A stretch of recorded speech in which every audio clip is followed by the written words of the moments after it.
শক্তি আছে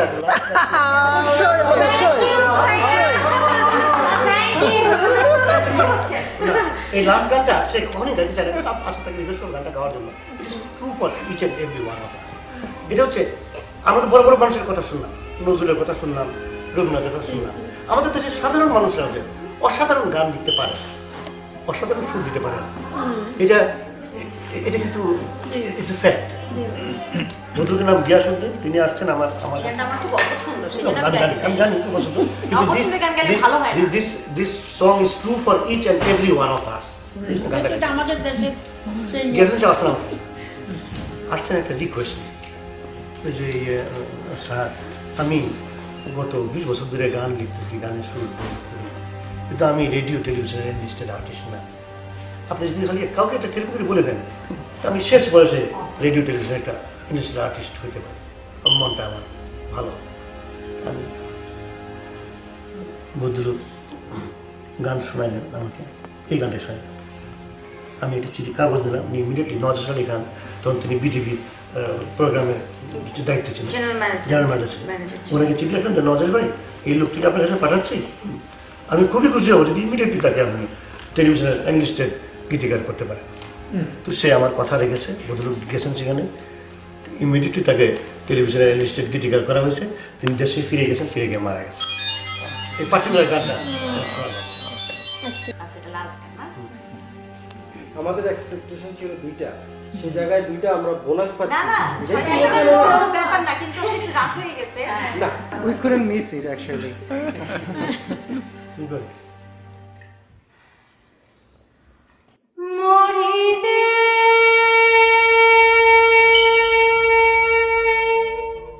কান্দিস না আমার গায়ে রে, জাদু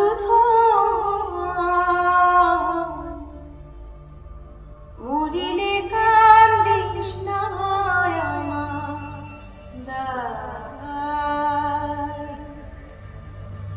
মরিলে কান্দিস না আমার দায় রে, জাদু মরিলে কান্দিস না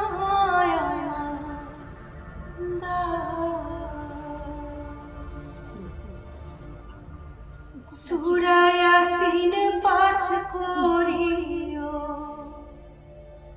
বসিয়া কাছা,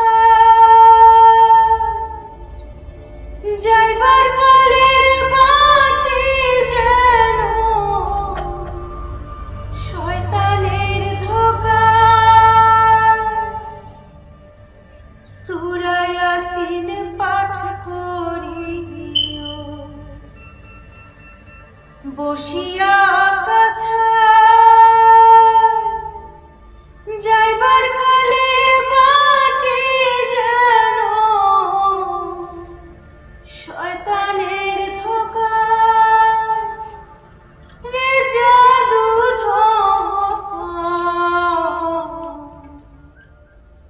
মরিলে কান্দিস না আমার দায়, মরিলে কান্দিস না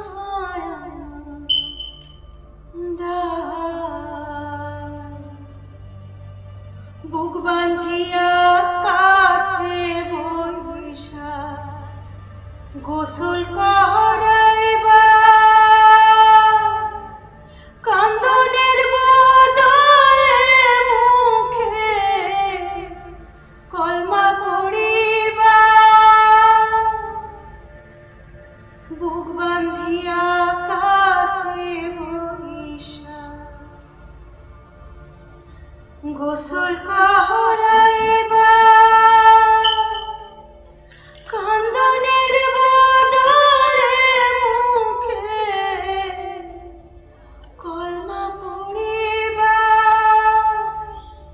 রে জাদু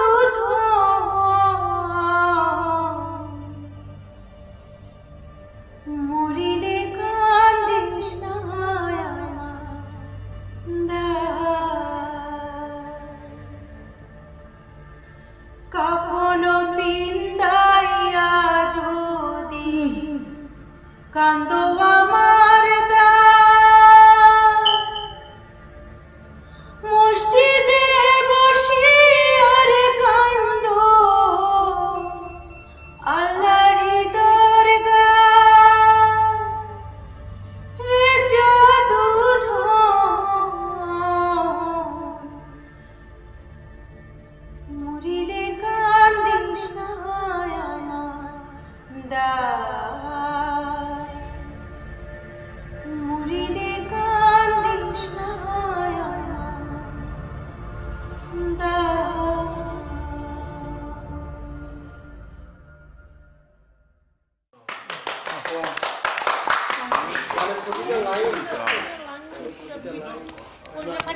নাম হচ্ছে Giasuddin.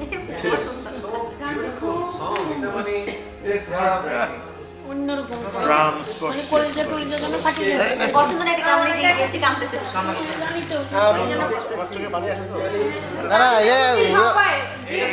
Anybody can be hurt. না আপু কাটটা আপনার মনে হচ্ছে আপনার গলায় আমার ভালো লাগছে বেশি না পরিবেশটাও আর পরিবেশটা গানের জন্য তৈরি পরিবেশ সবাই মানে এটা সংস্কৃতি মানে পরিবার তো এরা সিনেমা গান টান নিয়ে হ্যাঁ আমি না আসলে সচরাচর গান গাইতে চাই না কখন জানেন দেখা যায় যে সবাই গান শুনতে ইন্টারেস্টেড থাকে না এখন গান হচ্ছে এর মধ্যে একজনের বারবার হয়তো বা টেক্সট মেসেজ আসতেছে সে বারবার টিপাটিপি করছে তখন আমার না এটা ঠিক না আমি জানি সবাই তো একরকম হবে না আর তা আমি চোখ বন্ধ করে এই জন্য আমার মাঝে মাঝে মানে খুব চলে যায় আনইজি লাগে সরি আমার এটা No, that's true. It is normal. এখানে সেই আরামটা আছে গান এখানে সবাই সমস্ত সবাই বুঝে তো এটা মর্ম সবাই কান্দে দিলা this is not good come back অবশ্যই উই উইল কাম ব্যাক গলার মতো এত সুন্দর প্রত্যেকটা জায়গায় আপনার করাটা আমাদের আঙ্কেলের জন্য সবাই নামাজ পড়ে দোয়া করবেন যাতে উনি আরো 50 বছর বেঁচে থাকেন আরো 50 বছর না এর বেশি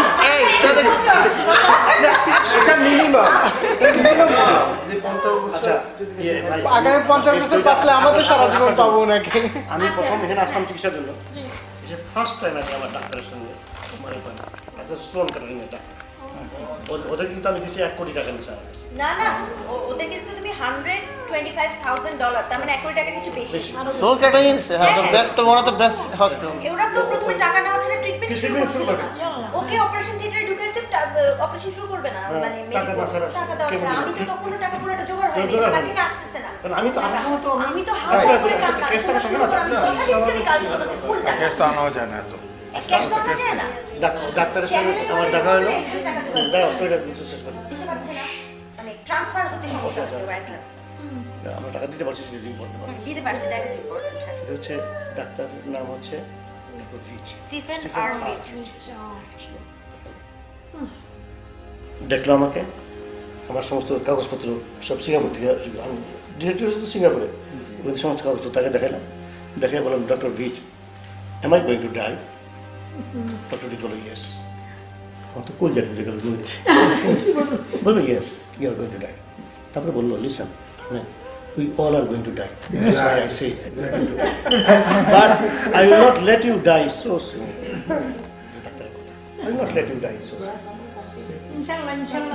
না না মৃত্যু নেই আমার কোনো ইয়ে নাই না যখন যখন সময় আসবে হ্যাঁ তখন Everyone has own schedule. বলেন ইয়াফিরুল্লাহু নাফসান ইযা জাআত মানে এর মতো যখন সময় আসবে হ্যাঁ সেটা এক মুহূর্ত আগে আগে আমরা পাবো না এক সেকেন্ড আগেও না এক সেকেন্ড পরে না এটা ওই সময়তেই আছে সবাই জানে। আর আরেকটা আছে সূরা আমাদের সূরা বনী ইসরাঈলের একটা আয়াত আছে আমার খুব পছন্দ সূরা বনী ইসরাঈলের আয়াতটা হচ্ছে আমি তোমাদের প্রত্যেকের ভাগ্য তোমাদের গলায় হাড়ের মতো ঝুলাইয়া দিয়েছি ইয়া আমার পক্ষে সম্ভব আমি তোমাদের প্রত্যেকের ভাগ্য তোমাদের গলায় হাড়ের মতো ঝুলাইয়া দিয়েছি ইয়া আমার পক্ষে সম্ভব কাজেই আমাদের ভাগ্যে কি আছে না আছে সব তো অলরেডি ডিসাইডেড বাই হিম খামাখা আমরা ঝামেলা করছে এই কাজ করি ওই কাজ করি জিমদের ঘরে পড়ে থাকছি না না